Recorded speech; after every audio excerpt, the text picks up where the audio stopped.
बकरा ईद के हवाले से आपके लिए लेकर आई हूँ जायकेदार, मुनफरिद, लजीज और बढ़िया रेसिपी। इस रेसिपी को सेव करके रख लें, ये आपके बहुत ही काम आएगी।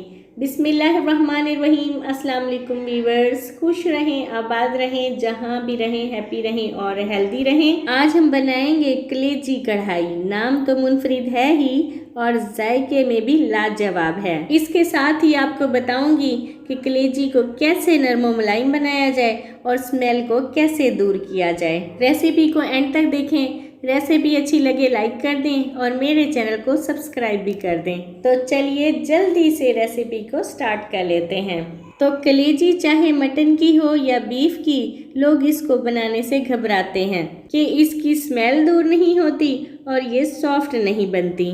आज मैं आपको ऐसा तरीका बताऊंगी जिससे आपका दिल खुश हो जाएगा। यहाँ मैंने कलेजी ली है आधा किलो। अगर आपको कैमरा फोकस करके दिखा रहा हो तो आपको नज़र आ ही रहा होगा कि मैंने कलेजी के पूरे पीस को काटने से पहले इसके ऊपर एक वाइट सी झिल्ली थी, इसे मैंने उतारा है। जब आप इस वाइट झिल्ली को एक कोने से पकड़कर उतारेंगे ना तो सारी कलेजी के ऊपर से आसानी से उतर जाएगी। फिर ही हम इसके पीसीस करेंगे और इसके पीसीस जो हैं हमने छोटे साइज के करने हैं, यानी कि बाइट साइज के कर लें तो ज़्यादा अच्छा है। हमारे पास आ जाएगी नीट एंड क्लीन कलेजी।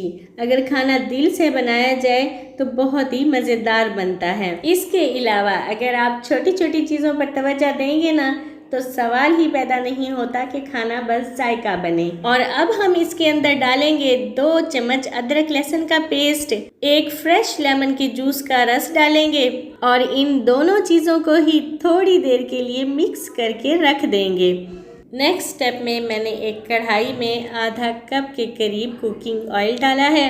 एक बड़े साइज का प्याज लें और बारीक चॉप करके डाल दें। प्याज का वजन होगा तकरीबन 100 ग्राम के लगभग और इसे हम फ्राई करेंगे इतना कि इसके एजेस यानी कि किनारे हल्के हल्के गोल्डन नज़र आने लगें। बहुत ही ज़्यादा गोल्डन ब्राउन नहीं करेंगे, हल्का सा ही गुलाबी पड़ने लगे और कलर चेंज होना स्टार्ट ही होगा तो इसमें हम डालेंगे मैगिनेट की हुई कलेजी, जिसे हमने पहले से ही मिसाले लगाकर रखा हुआ था। लेकिन कलेजी को प्याज़ों में शामिल करने से पहले हमने इसे एक बार साफ पानी से धो लेना है ताकि जो हमने इसे मिसाले लगाए थे वो सारे के सारे निकल जाएं और हमारे पास नीट एंड क्लीन कलेजी आ जाए। ये देखें, आपको डिफरेंस फील हो ही रहा होगा कि पहले कलेजी का कलर कैसे था और अब कैसे हो गया है। इस तरह से जब इसे आप करके पकाएंगे ना, एक तो इसका रंग काला नहीं होगा और ये देखने में भी बहुत खूबसूरत लगेगी और साथ ही इतनी नरम मुलायम बनेगी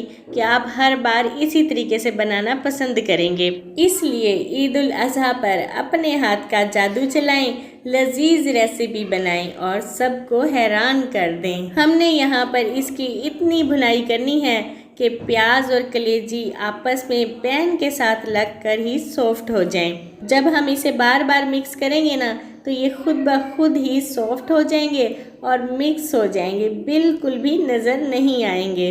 और अब हम इसमें मिसाले ऐड करेंगे। इसमें हम डालेंगे 1 चम्मच नमक और 1 चम्मच लहसुन का पाउडर। इन दोनों चीज़ों को ही 2 मिनट के लिए मिक्स करके पकाएंगे। बकरा ईद पर किचन में घंटों खड़े रहने की कोई ज़रूरत नहीं, अब मिनटों में लजीज खाना बनाएं। ये रेसिपी जो है सिर्फ और सिर्फ 10 से 15 मिनट में तैयार हो जाती है। ये इतनी नाजुक मिजाज होती है कि मिनटों में ही सॉफ्ट हो जाती है। इसके बाद हम इसमें सिर्फ 1 गिलास पानी शामिल करेंगे और इसे ढक्कन लगाकर पकने के लिए छोड़ देंगे। हमने इसे मीडियम फ्लेम पर ही पकाना है। जब इसका पानी खुश्क हो जाएगा तो हम इसमें 1 कप दही शामिल कर देंगे। दही को अच्छी तरह से मिक्स करेंगे और इसे इतना पकाएंगे कि दही का पानी खुश्क हो जाए। साथ ही हम इसके अंदर मिसाले शामिल कर लेंगे। 1 चम्मच हम इसमें काली मिर्च पाउडर का डालेंगे और आधा चम्मच हम इसमें धनिया पाउडर का डाल देंगे। इसको अच्छी तरह से मिक्स करेंगे और पकाएंगे और फिर हम इसके अंदर डाल देंगे 4 से 5 कटी हुई सब्ज़ मिर्चें। एंड में हम लाएंगे एक ज़बरदस्त सा ट्विस्ट और इसमें शामिल करेंगे 100 ग्राम के करीब क्रीम।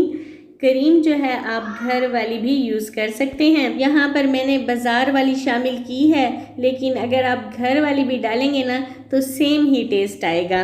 मेहमानों को छोड़ें, अपनी फैमिली के लिए टेस्टी रेसिपीज़ बनाएं कि सब आपके फ़ैन हो जाएंगे।